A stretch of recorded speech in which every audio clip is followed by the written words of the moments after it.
नमस्कार, good morning. सुबह के ठीक 7:30 बज चुके हैं। आप देख रहे हैं न्यूज 18 पर उत्तराखंड एक्सप्रेस। आपके साथ मैं हूं कंचन डोगरा नेगी और आइए आज की बड़ी खबर से बुलेटिन का आगाज कर देते हैं। बड़ी खबर देहरादून से, जहां पर त्रिवेंद्र कैबिनेट की बैठक आज होने वाली है। सुबह के 9:30 बजे का समय है जब होगी त्रिवेंद्र कैबिनेट की बैठक। हरिद्वार कुंभ के नोटिफिकेशन का आ सकता है प्रस्ताव। 12:15 बजे आपको बताएं कि जिला विकास प्राधिकरणों की मीटिंग भी होने वाली है। 1 बजे कैंपा की समीक्षा बैठक में भाग लेने वाले हैं मुख्यमंत्री। शाम के 4 बजे जिलाधिकारियों की मीटिंग लेंगे मुख्यमंत्री। अब सरकार के 4.25 साल पूरे होने को लेकर चर्चा भी होने वाली है। वीडियो कॉन्फ्रेंसिंग के जरिए होगी ये चर्चा। आइए मुख्यमंत्री के आज के पूरे कार्यक्रम को विस्तार से जानते हैं मेरे सहयोगी सुनील नप्रभात से, जो कि हमारे साथ इस समय देहरादून से लाइव मौजूद हैं। सुनील नप्रभात अपने दर्शकों को बता रहे हैं कि आज मुख्यमंत्री त्रिवेंद्र सिंह रावत का व्यस्त कार्यक्रम है, कई कार्यक्रमों में शिरकत वो करने वाले हैं। आप एक बार सिलसिलेवार तरीके से बताइए कितने कार्यक्रमों में भाग लेने वाले हैं और कौन कौन से कार्यक्रमों में शिरकत करेंगे। देखिए कंचन, जो सबसे महत्वपूर्ण है वो आज सुबह 9:30 बजे से कैबिनेट की मीटिंग होने वाली है। क्योंकि 1 मार्च से विधानसभा सत्र है, इसके मद्देनज़र भी इस मीटिंग को बेहद महत्वपूर्ण माना जा रहा है कि सत्र में, बजट सत्र के दौरान जो भी विधेयक आएंगे, आज उन विधेयकों पर कैबिनेट अपना मुहर लगा सकती है। इसके अलावा राजस्व, वित्त, शिक्षा, उच्च शिक्षा से जुड़े बहुत सारे प्रस्ताव भी इस मीटिंग में आ सकते हैं। कुंभ की SOP जारी होनी है, उस पर मुहर लग सकती है, उस पर आज फाइनल डिस्कशन हो सकता है।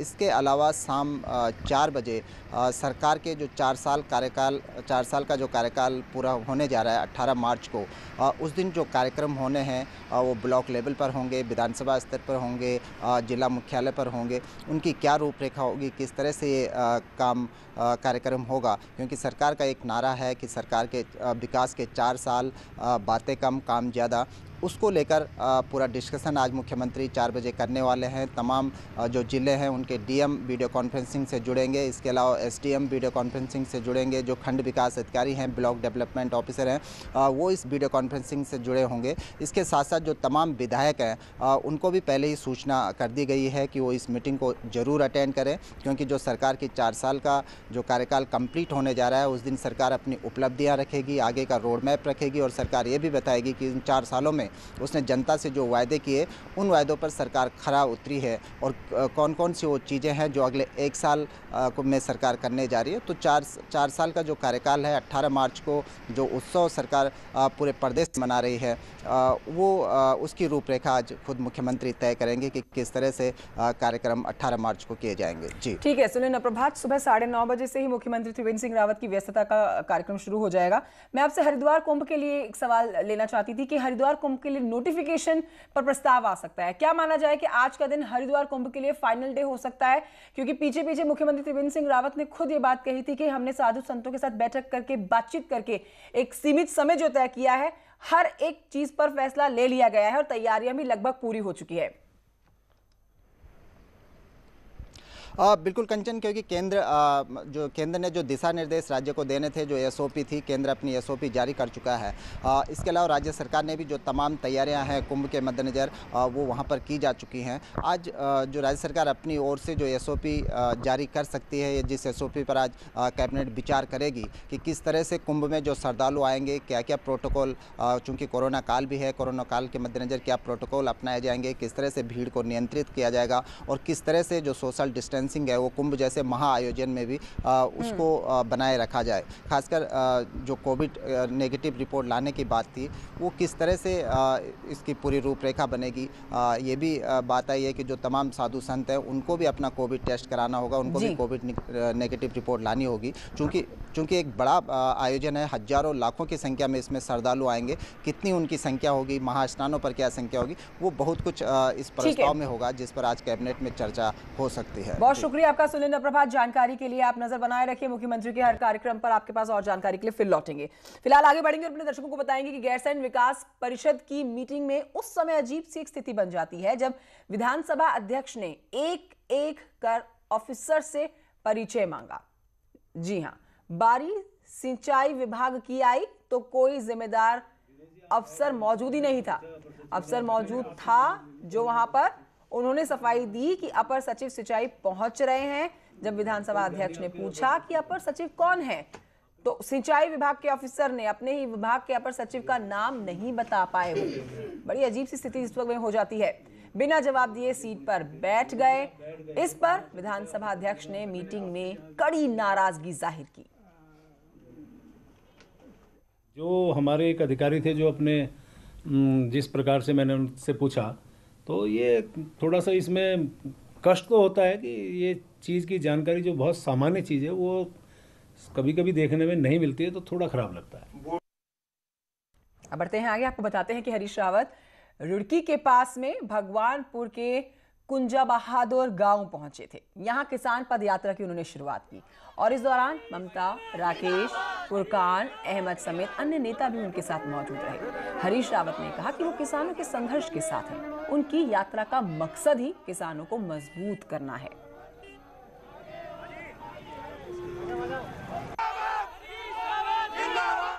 57 के किसान विद्रोह में जिन्होंने अगुवाई की और अंग्रेजों का मुकाबला किया, हम उनके चरणों से अपनी पद यात्रा प्रारंभ करें। से खबर जहां पर कांग्रेस की प्रदेश महामंत्री पूनम भगत की बहू की संदिग्ध परिस्थितियों में मौत हुई है। यह मामला ज्वालापुर कोतवाली का। यहां पर खबर मिली वैसे ही महिला ने यहां पर पुलिस ने अपनी उपस्थिति दे दी। इस महिला ने फांसी लगाई है। 2 महीने पहले यहां शादी हुई थी इस महिला की और अब इस नव विवाहिता की मौत की खबर के बाद पूरे इलाके में सनसनी फैली हुई है। परिजनों ने ससुराल पक्ष पर दहेज उत्पीड़न और हत्या का आरोप लगाया। ससुराल पक्ष के घर में तोड़फोड़ की गई। मौके पर तनाव के बाद भारी पुलिस बल की तैनाती की गई। मृतक अंशिका की शादी दिसंबर महीने में हुई थी, सिर्फ 2 महीने पहले ही। अब पुलिस इस पूरे मामले की गहन जांच कर रही है। चूंकि लड़की के परिजन पहले ही घटनास्थल पर पहुंच गए थे और उनके द्वारा ये बताया गया कि जब उन्होंने दरवाजा खोल करके अंदर देखा तो लड़की पंखे से लटकी पड़ी थी। उस समय संभवतः उनकी सांस हल्की फुल्की चल रही थी, इसीलिए तत्काल वहां से पुलिस भी पहुंच गई थी, तो भेज दिया था अस्पताल को। अभी मृत घोषित हुए हैं। जो भी चीज़ें आएंगी प्रकाश में मेडिकल परीक्षण के बाद आएंगी, उसके बाद ही हमारे द्वारा अग्रिम कार्रवाई तहरीर मिलने पर की जाएगी। नैनीताल से खबर जहां का टीबी अस्पताल अपने कायाकल्प की बाट जोड़ रहा है। अब हाईकोर्ट के आदेश के बाद भी इसमें अब तक मल्टी स्पेशलिटी अस्पताल नहीं बन सके हैं। देखिए रिपोर्ट।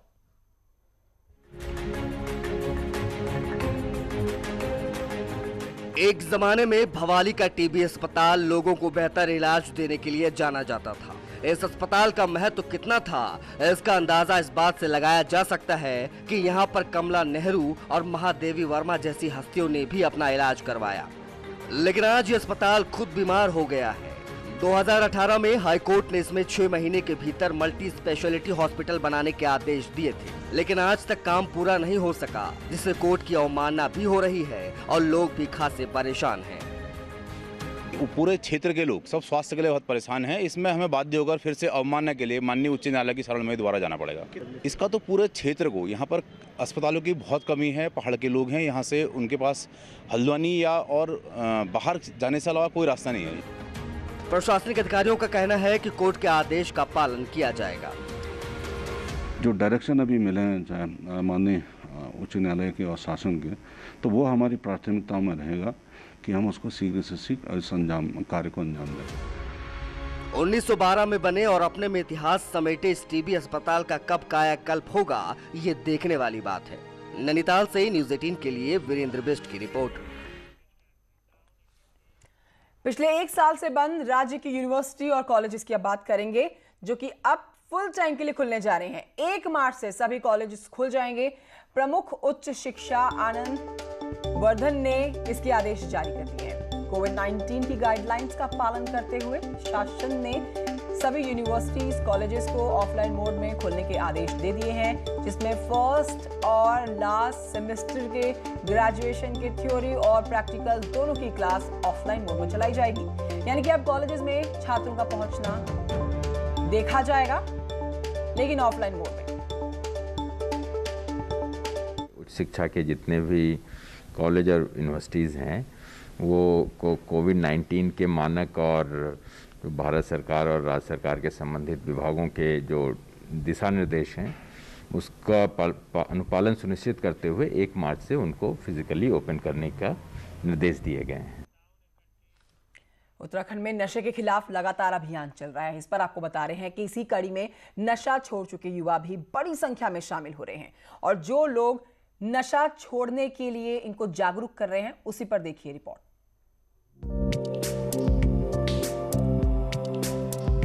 नशे की लत में करीब 20 साल रहे योगेश थापा आज नशा छुड़ाने को लेकर लोगों को जागरूक कर रहे हैं और आज नशा छोड़ अपना बिजनेस चला रहे हैं। वही कुछ ऐसा ही जितेंद्र के साथ भी हुआ। नशे की लत में रहे जितेंद्र अब नशा छोड़ चुके हैं, अपनी नई जिंदगी जी रहे हैं। कुछ समय पहले मैं इस नशे की लत से ग्रस्त था और आज मैं इस नशे की लत से मुक्त हूँ और एक सोबर जीवन व्यतीत कर रहा हूँ। बहुत अच्छा लगता है और मैं यहाँ पे जो जीवन मुझे मिला है वैसे जीवन और भाइयों को भी मिल सके, उसकी पहल के लिए, उस जागरूकता के लिए मैं यहाँ पे आया हूँ। बिजनेस भी अपना मेरा 2 बिजनेस भी है, इलेक्ट्रॉनिक्स इलेक्ट्रिकल्स का और दूध का है ही मेरे पास, दूध रोज करता हूँ। तो ये सब अचीव किया है नशे छोड़ने के बाद। उसे ये सब मेरे लिए सपना था कि मैं इससे बाहर आ गया और काम कर रहा हूँ, पढ़ाई कर रहा हूँ। नशे के खिलाफ लगातार अभियान चलाकर जागरूक किया जा रहा है। बाल आयोग के अध्यक्ष उषा नेगी का भी कहना है कि आयोग नशे के खिलाफ बस्ती बस्ती अभियान चलाएगा। लोगों को नशे को लेकर जागरूक भी किया जाएगा। पूरे नशे से लिप्त हो गए हैं बच्चे, युवाओं पर इसका बहुत ज़्यादा जो है दुष्प्रभाव पड़ रहा है, जिसको हम लोगों को लग रहा है कि अब ये सब चीज़ों के लिए आवश्यकता है कि इसको एक जन आंदोलन बनाया जाए और जन आंदोलन बनाकर इसमें सब लोगों को अवेयर किया जाए। नशे के खिलाफ अभियान को लेकर ये एक अच्छी पहल है जिसमें नशा छोड़ चुके युवा भी इस अभियान से जुड़ रहे हैं और लोगों के लिए मिसाल बन रहे हैं। देहरादून से भारती सिकलानी के साथ bureau report, news 18 network. Uttarakhand में गुलदारों की अच्छी खासी तादाद है और इसमें से कई गुलदार आदमखोर हो गए हैं जिन्हें वन विभाग रेस्क्यू करके सेंटर में रखता है, लेकिन अब ये गुलदार विभाग के लिए सिरदर्द बन गए हैं। देखिए रिपोर्ट।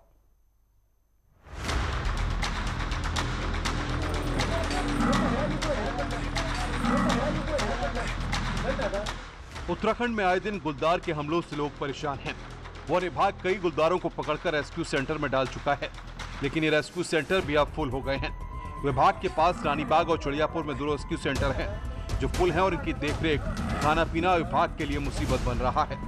अब विभाग इन आदमखोर गुलदारों को गुजरात के जामनगर रेस्क्यू सेंटर भेजने की तैयारी में है। एनिमल्स को किसी और जगह, किसी और राज्य में यदि राज्य सरकार चाहे तो हम उनको ट्रांसलोकेट कर देंगे ताकि हमारे यहाँ कैपेसिटी खाली हो और ये जरूरत पड़े तो मैन ईटिंग वाले जो ऐसे लेपर्ड होंगे जिनको दिखा नहीं सकते और रेवेन्यू भी नहीं प्राप्त होगा, उनको रखा जा सके। दूसरी ओर वन विभाग महाकुंभ को देखते हुए हरिद्वार और लक्सर जैसे कई इलाकों में घड़ियालों को भी भारतीय वन्यजीव संस्थान की मदद से एक विशेष डिवाइस लगाने जा रहा है।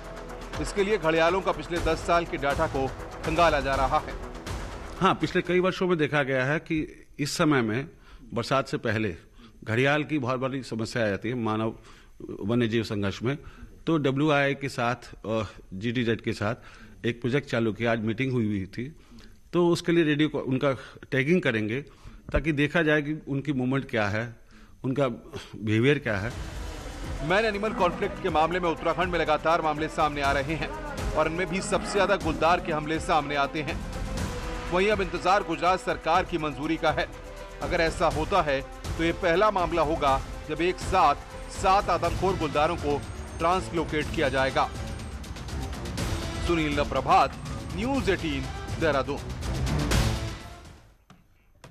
देहरादून से खबर, जहां के डालनवाला थाने में यूपी के औरैया में तैनात SDM राशिद अली के खिलाफ केस दर्ज हुआ है।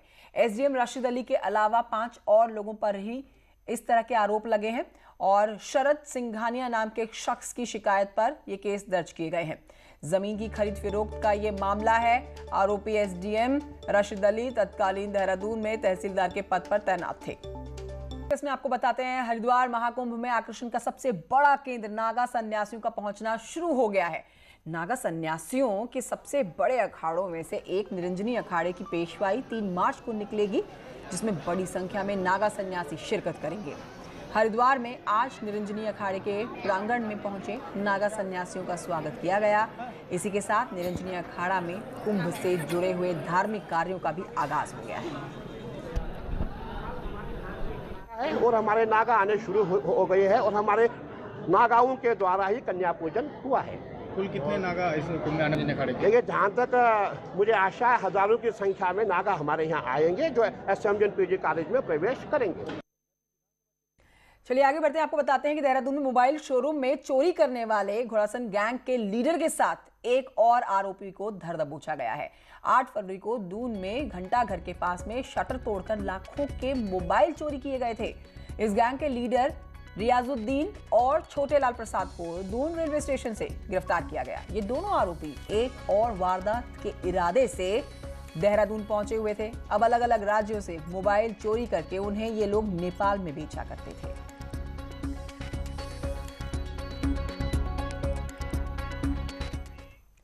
उत्तर प्रदेश के लखीमपुर खीरी से घर से निकली 4 छात्राएं मुनिकी रेती इलाके में बरामद की गई हैं। चारों छात्राएं आपस में दोस्त हैं और घूमने के इरादे से ऋषिकेश पहुंची थी और लक्ष्मण झूला इलाके में घूम रही थी। लापता थी ये चारों लड़कियां। अब पुलिस ने बताया कि छात्राओं की बरामदगी को लेकर उनके परिजनों को जानकारी दे दी गई है। यूपी पुलिस की जो टीम है वो छात्राओं को लेकर यूपी चली गई है। हम आपको यहाँ जानकारी दें कि ये छात्राओं के लापता होने की सूचना इनके परिजनों के द्वारा यूपी पुलिस में दी गई थी। अब इसके बाद तलाश के लिए 3 टीमों का गठन किया गया था। फाइनली ये लड़कियां ऋषिकेश से बरामद की गई हैं। लक्ष्मण झूला के पास से इन लड़कियों को पकड़ा गया है।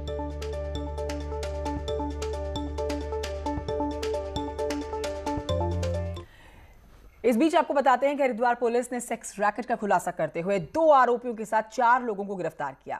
मुखबिर की सूचना पर पुलिस ने शिवमूर्ति गली में एक होटल पर छापा मारा, 4 लोगों को गिरफ्तार किया।